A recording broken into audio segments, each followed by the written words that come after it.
चलिए अब हम शुरू करते हैं। सबसे पहले √2 को नंबर लाइन पे किस तरीके से शो करते हैं, ठीक है। तो हम एक एक करके देखेंगे √2 को, फिर √3 को, फिर √5 को। तो चलिए हम शुरू करते हैं पहले √2 के साथ। सबसे पहला काम आप लोगों ने क्या करना है, एक लाइन यहाँ पे आप लोगों ने ड्रॉ करनी है और वो कितने भी सेंटीमीटर की हो सकती है। मान लो कि मैंने यहाँ पे एक लाइन ड्रॉ करी 12 सेंटीमीटर की, तो यहाँ पे मैंने इस तरीके से काम किया। तो एक मैंने लाइन ड्रॉ कर दी 12 सेंटीमीटर की, आप कितनी भी ड्रॉ कर सकते हो, कोई प्रॉब्लम नहीं है, ठीक है। उसके बाद मैंने क्या किया, यहाँ पे इस तरीके से और इस तरीके से यहाँ पे ऐसे कर दिया, ये करना जरूरी है। उसके बाद आप लोगों ने क्या करना है कि एक एक यूनिट को एज्यूम करने के लिए आप 3-3 सेंटीमीटर का गैप ले लो, कितना भी ले सकते हैं, बट थोड़ा अगर आप अट्रैक्टिव दिखाना चाहते हो, थोड़ा सा बड़ा दिखाना चाहते हो, तो आप गैप ले लो यहाँ पे, या तो 2-2 का ले लो या 3-3 को ये ले लो। तो मैंने यहाँ पे लिख लिया 1, ये 3 सेंटीमीटर हो गया, एक और ये 3 हो गया, फिर उसके बाद ये हो गया 9, ठीक है। इस तरीके से आपने काम कर दिया। अब यहां पर इसको नाम दे दो 0, 1, 2, कर सकते हो आप लोग इतना। उसके बाद आप लोगों ने क्या करना है कि 1 पर 90 डिग्री का एक एंगल बना दो। तो यहां पे 90 डिग्री आप चाहो तो डी से कर सकते हो, परपेंडिकुलर क्योंकि आपने ड्रॉ करना है, तो यहां पे आप इसका भी यूज कर सकते हो। तो यहां पे ये रहा। तो हमने क्या किया, फिर इसको नीचे तक मिला लो इसके साथ, ठीक है, यहां तक हो गया। उसके बाद ये 1 है ना आपका। उसके बाद आप लोगों ने क्या करना है, पहले तो एज्यूम कर लो यहां पर कि आपने एक यूनिट को 3 सेंटीमीटर के बराबर माना हुआ है, क्योंकि आप देख सकते हो 0 से 1 के बीच अगर हम सेंटीमीटर में काउंट करें इसे, तो ये 3 सेंटीमीटर होता है, बट बड़ा दिखाने के लिए हम लोगों ने इसको यूनिट मान लिया। ये 1 यूनिट हो गई। अब आप लोगों को क्या करना है, ऊपर भी 1 यूनिट आप लोगों ने कर देनी है। यानी कि ऊपर अगर हम देखें इस लाइन पर, तो 1 यूनिट मतलब 3 सेंटीमीटर। तो यहां पे आप देख सकते हो 3 सेंटीमीटर अगर आप लोगों को करना है, तो यहां से लेके यहां तक ये आपका पॉइंट ये रहा, ठीक है। इसको मार्क कर दो। यहां तक बात क्लियर हो गई आप लोगों को। एक लाइन ड्रॉ करी आपने, इसको 0 नाम दे दिया, इसको 1 नाम दे दिया, इसको 2। उसके बाद आप लोगों ने क्या करना है, इसको इससे ज्वाइन कर दो, ठीक है, कर सकते हो आप यहां तक ज्वाइन करने के बाद आप इसे इस पॉइंट को मान लो A, इसको मान लो B, इसको मान लो C, ठीक है। उसके बाद आप लोगों ने क्या करना है, इस वाले ट्रायंगल में पाइथागोरस थ्योरम लगा दो। तो हम यहां पे लिखेंगे इन ट्रायंगल ABC। तो आप देख सकते हो ये 1 यूनिट है, ये भी 1 यूनिट है। तो आप देखोगे पाइथागोरस थ्योरम AC का स्क्वायर यानी कि इसका स्क्वायर बराबर होगा AB के स्क्वायर के प्लस BC के स्क्वायर के। तो AC का स्क्वायर बराबर 1 का स्क्वायर प्लस 1 का स्क्वायर, 1 प्लस 1 यानी कि 2। तो AC की वैल्यू आ जाएगी √2, यानी कि ये जो पोर्शन है आपका ये कितना आ जाएगा, √2। अब आपको यहां पे भी दिखाना है इसे नंबर लाइन पे। तो नंबर लाइन पे दिखाने के लिए आप लोग क्या करोगे, प्रकार को रखना है 0 पर, इस पॉइंट पर, और इसे यहां तक ले जाओ आप जितनी ये है, ये C पॉइंट आपको नजर आ रहा होगा, ठीक है ना। यानी कि 0 से लेके C तक की आप रेडियस ले लो और इसे नीचे तक आप घुमा दो, ठीक है, कर सकते हो आप इतना काम। तो मैंने इसे नीचे तक घुमा दिया। अब नीचे तक घुमाने के बाद आपका ये जो पॉइंट आ गया, इस पॉइंट को नाम दे दो B', और मैं आपको बता दूं कि यहीं पर आपको पता चल गया कि आपके √2 की वैल्यू क्या है। यानी कि अगर हम √2 की वैल्यू देखें तो आपके O से लेकर B1 तक की जो वैल्यू निकल कर आई है यही आपकी √2 की वैल्यू है। ठीक है, तो यानी कि ये वाली रेडियस और यहां से लेके यहां तक ये दोनों क्या होगी, सेम होगी। तो यहां पर आपको पता चल गया कि नंबर लाइन पे किस तरीके से हम इरेशनल नंबर यानी कि √2 को शो करते हैं। ठीक है, उम्मीद करता हूं कि आपको √2 समझ में आ गया होगा कि किस तरीके से हम इसे नंबर लाइन पे शो करते हैं। ठीक है, आगे हम देखते हैं √3 को नंबर लाइन पे कैसे शो किया जाता है। अब हम देखते हैं कि √3 को नंबर लाइन पे कैसे शो करना है। तो फिर से हम क्या करेंगे कि एक लाइन यहां पे ड्रॉ करेंगे। तो यहां पे अब की बार मैं इस लाइन को ड्रॉ फिर से मैं 12 सेंटीमीटर कर देता हूं, कोई प्रॉब्लम वाली बात नहीं है यहां पे। तो मैंने क्या किया कि लाइन को यहां से लेके यहां तक 12 सेंटीमीटर ड्रॉ कर दिया। उसके बाद 3-3 सेंटीमीटर का फिर से हम गैप ले लेंगे। तो आप देखोगे यहां पर 3 सेंटीमीटर एक कट लगेगा, एक यहां पर भी और एक यहां पर भी लग गया 3 सेंटीमीटर का कट। ठीक है, और इसको नाम दे देना है 0, नंबर दे देना है इसे 1 2 0 1 2। और यहां पे आपको लिखना पड़ेगा फिर से assume 1 unit equals to 3 centimetre, कि यहां पे बताना पड़ेगा आपको कि यहां पे आपने 1 यूनिट को 3 सेंटीमीटर के बराबर माना हुआ है। ठीक है, उसके बाद आप लोगों ने क्या करना है, ध्यान रखना √3 तभी बन सकता है जब पहले √2 बनेगा। तो अभी हमने देखा कि √2 कैसे बना, तो एक बार हम फिर से देख लेते हैं √2 को किस तरीके से बनाना होता है। तो आप देखोगे यहां पे सबसे पहले हमने क्या किया था √2 को बनाते टाइम कि एक 90 परपेंडिकुलर हमने खींचा था। ठीक है, तो परपेंडिकुलर कैसे, आप B का यूज करके भी कर सकते हो और प्रकार का यूज करके भी कर सकते हो। तो ये हो गया आपका 90। फिर हमने इसको इससे ज्वाइन कर दिया था, तो आप भी ऐसे ज्वाइन कर देंगे इसे। उसके बाद आप लोगों ने क्या करना है, इसको इससे मिला देना है, लेकिन उससे पहले आपको 1 सेंटीमीटर भी खींचना है। तो यहां पे 1 यूनिट एक और खींचनी पड़ेगी आपको 3 सेंटीमीटर लेकर। तो यहां पे आपने क्या करा, यानी कि सिंपल सी बात है, जितना यहां से लेके यहां तक की यूनिट है उतनी ही आपको ऊपर भी कट मारनी है। यानी कि ये अगर 3 सेंटीमीटर है तो ऊपर भी आप 3 सेंटीमीटर तक लेके जाओगे इसे। ठीक है, उसके बाद आपने इसको इससे ज्वाइन कर देना है। ठीक है, अब आप क्या करोगे, इसको आपने A नाम दे दिया, इसको B और इसको C। फिर आप यहां पे इस ट्रायंगल में in triangle ABC by using आप लगा दोगे यहां पे पाइथागोरस थ्योरम। ठीक है, तो यहां पे आपको क्या होता है, हाइपोटेन्यूज का स्क्वायर बराबर बेस के स्क्वायर के प्लस परपेंडिकुलर के स्क्वायर के। तो AC का स्क्वायर बराबर AB के स्क्वायर के प्लस BC के स्क्वायर के। ये भी 1 यूनिट है। ठीक है, और आपका ये भी 1 यूनिट है। तो आपने क्या करना है, कैसे करना है अब ये, तो आप देख सकते हो 1 का स्क्वायर प्लस 1 का स्क्वायर, 1 प्लस 1 ये आ गया 2। और आप सभी जानते हो कि स्क्वायर हटेगा तो दूसरी तरफ रूट आ जाएगा। तो AC की वैल्यू आ गई आपकी √2, जैसा कि हमने अभी पहले सीखा ही था कि √2 कैसे बनाना है। अब उसके बाद जो आप लोगों ने काम करना है आप उसको देख सकते हो।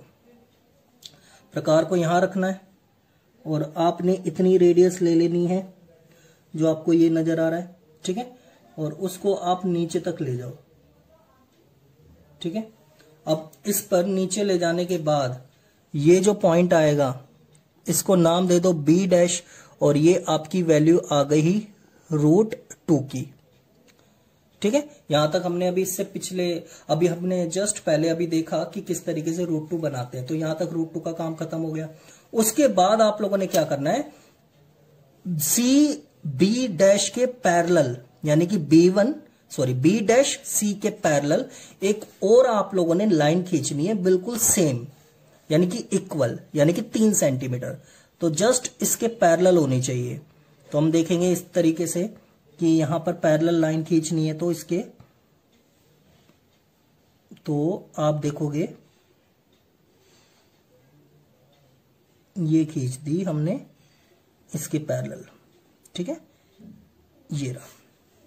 तो आपने देखा इसके पैरेलल एक और आपने परपेंडिकुलर खींच दिया और इसको नाम दे दोगे आप सी डैश।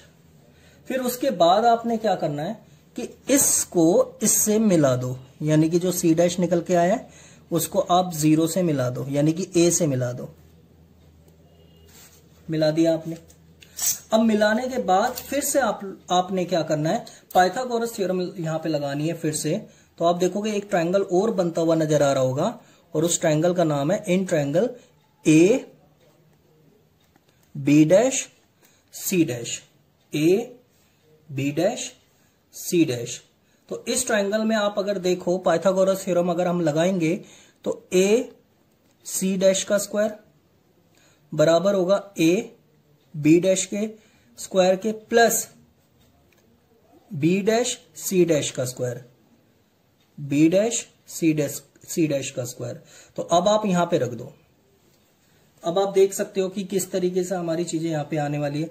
आपको पता है कि ए से लेके बी डैश तक की वैल्यू हम ऑलरेडी निकाल चुके हैं √2, क्योंकि इसी को तो नंबर लाइन कहते हैं। अब आप देखो जब इतनी रेडियस थी तो ये भी तो इतनी रही होगी, ठीक है ना। तो ये और ये हमेशा बराबर ही होती है, रेडियस तो हमेशा बराबर ही होती है। तो ये √2 है तो ये भी √2 ही है। और इसका डिस्टेंस कितना है, ए से लेकर बी डैश, तो इसकी जगह आप रखोगे √2 का होल स्क्वायर, ठीक है, plus B dash C dash का स्क्वायर। तो आपने देखा कि ये भी 1 यूनिट है, ये भी 1 यूनिट है। तो यहां पे लिख सकते हैं हम चाहे तो 1 यूनिट। तो ये हो जाएगा 1 का स्क्वायर, स्क्वायर से रूट कट गया 2 प्लस 1, ये आ गया 3, ठीक है, स्क्वायर है ये भी। तो आपने देखा अब ए सी डैश की वैल्यू अगर निकल के आएगी तो स्क्वायर हटेगा तो रूट चढ़ जाएगा। तो ये वैल्यू आपको पता चल गई कि ये √3 है, ठीक है। अब आपको इसे नंबर लाइन पे भी बनाना है। तो नंबर लाइन पे बनाने का तरीका बिल्कुल सेम वैसा ही रहेगा जैसा कि हम लोगों ने अभी √2 का किया था। यहां पे रखना है प्रकार को 0 पर और इसे खोल देना है थोड़ा सा सी डैश पॉइंट तक। ये रहा सी डैश, यानी कि इस पॉइंट तक आपको खोल देना है इसे, ठीक है। और इसको अब आपको क्या करना है, नीचे तक ले जाना है। तो आप देखोगे नीचे तक थोड़ा सा लेके जाएंगे, इसे थोड़ा सा और कर लेते हैं हम, ठीक है। अब आप नीचे तक लेके जाओगे तो ये इस तरीके से जाएगी, ठीक है ना।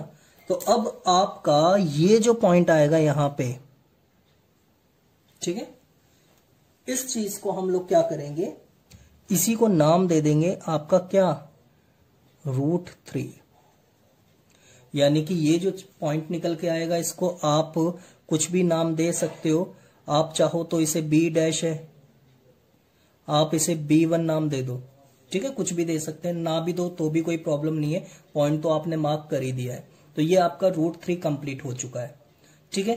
तो यानी कि आपको मैं बता दूं इसका एक और मेथड भी होता है रिप्रेजेंट करने का। तो आप सभी मुझे बताएंगे कि वो मेथड कितने बच्चों को पता है। कमेंट करके आप बताना किस किस को वो मेथड आता है।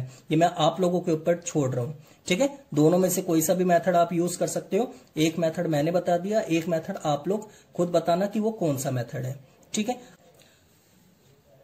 ये आपकी एक्सरसाइज 1.2 का क्वेश्चन नंबर 3 भी है। तो आपका यहाँ अब अच्छी तरीके से समझ में आ जाएगा। लिखा है show how √5 can be represented on the number line. तो नंबर लाइन पे कैसे रिप्रेजेंट करना है, अब ये तो आपको आता ही है अच्छी तरीके से। तो सबसे पहले फिर से हम वही काम करेंगे, 12 सेंटीमीटर की एक लाइन खींच लेंगे। जरूरी नहीं है कि 12 ही खींचो, आप कितनी भी खींच सकते हो, लेकिन स्केल से बाहर मत खींचना, ठीक है। तो यहां पे हम 12 सेंटीमीटर खींच देंगे एक लाइन, खींच दी, ठीक है। तो यहां पर आप देखोगे फिर 3-3 सेंटीमीटर का गैप भी ले लेंगे हम। तो यहां पे आप देखोगे 3-3 सेंटीमीटर का अगर हम लेंगे तो यहां पे कट लगाते चले जाएंगे हम। एक ये रहा, ये 6 पर और एक 9 पर। ठीक है, यहां तक आपको बात समझ में आ गई अच्छी तरीके से। अब इसको नाम दे देना है 0, 1, 2। ठीक है, अब जब भी आप √5 बनाओगे तो आप हमेशा याद रखना √5 को बनाने के लिए हमें करना क्या होगा। √5 को बनाने के लिए आपको सबसे पहले जो काम करना है वो ये करना है कि रूट यानी कि नंबर 2 पर, यानी कि यहां पर आपको 1 यूनिट आपने खींचनी है। यहां पे फिर से हमें एज्यूम करना पड़ेगा, और वो क्या कि आपकी 1 यूनिट बराबर है किसके, 3 सेंटीमीटर। तो आपको 2 से, यानी कि जो मैंने 2 मार्क कर रखा है, यहां पे 3 सेंटीमीटर आपको ऊपर ले जाना है। अब तक आप 1 से करते आए थे, तो यहां पे आपको 2 से करना है वही काम। तो मैंने क्या किया, यहां पे 1 यूनिट खींच दिया ऊपर। ठीक है, आपको वैसे तो ये डी से करना था 90 डिग्री वाला, आपको पता ही है कि यहां पर हम इस तरीके से काम करते हैं, तो इसे यहां तक लेके जाते हैं और फिर इसे नीचे तक लेके जाते हैं। ठीक है, यह आपने कर दिया। और उसके बाद आपने क्या करना था, इसमें 1 यूनिट खींचनी थी। तो 1 यूनिट होती है आपकी 3 सेंटीमीटर के बराबर, जो कि हमने एज्यूम कर रखी है। एज्यूम का मतलब क्या होता है, मानना। तो ये रहा आपका, यहां तक हो गई आपकी 1 यूनिट, और यहां से लेके यहां तक की आपकी कितनी यूनिट्स हो गई, 2, और यहां पे कितनी है ऊपर, 1। अब आप खुद सोचो कि अगर 1 यूनिट 3 सेंटीमीटर के बराबर है तो 2 यूनिट कितने के बराबर होगी, सीधा मल्टीप्लाई कर दो 6 सेंटीमीटर के। तो यानी कि यहां से लेके यहां तक 6 सेंटीमीटर है। जब भी आपको √5 बनाना पड़ेगा तो आपको नीचे 2 यूनिट ही रखनी है। अब वो कितने सेंटीमीटर भी हो सकती है। उसके बाद आपको क्या करना है कि इसको यहां से मिला दो। आप मिला दिया, इसको नाम दे दो A, और ये आपका हो गया B, और ये हो गया C। उसके बाद आप लोगों को क्या करना है, यहां पे जो आप देख सकते हो, यहां पे जो ट्रायंगल बन रहा है उसमें लगा दो Pythagoras theorem in triangle ABC by using PYT, Pythagoras theorem. तो जब हम लगाएंगे तो ये बराबर होगी AC का स्क्वायर बराबर AB के स्क्वायर के और प्लस BC के स्क्वायर के।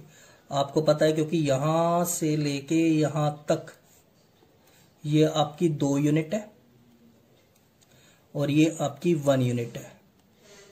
तो आप देखोगे यहां पे लगाएंगे तो ये हो जाएगा 2 का स्क्वायर प्लस 1 का स्क्वायर, ये हो गया 4 प्लस 1 यानी कि 5, AC का स्क्वायर 5, तो AC की वैल्यू आ जाएगी √5। तो यानी कि ये पोर्शन आपका √5 आ चुका है।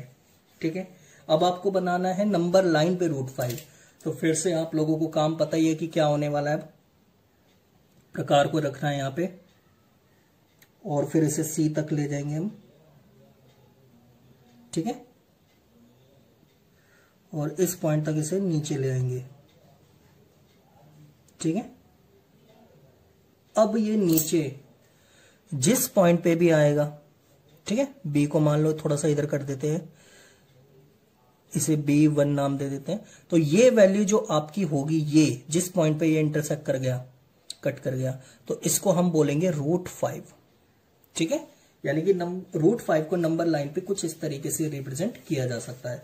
अब बात आती है कि आपके दिमाग में ये चीज आ रही होगी कि हमने नीचे 2 यूनिट क्यों खींचा, क्योंकि आप लोगों को पता है कि यहाँ पे एक रफ ट्रायंगल हम पहले बना के देख लेंगे। अब रफ ट्रायंगल में आपको किसी तरीके से अंदर √5 आना चाहिए।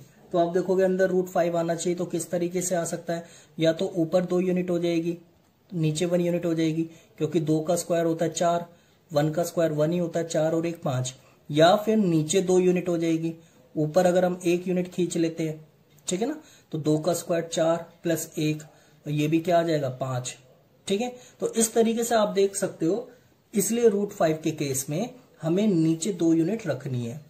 ऊपर ज्यादा सही नहीं रहेगा, नीचे ही रखो तो ज्यादा सही है।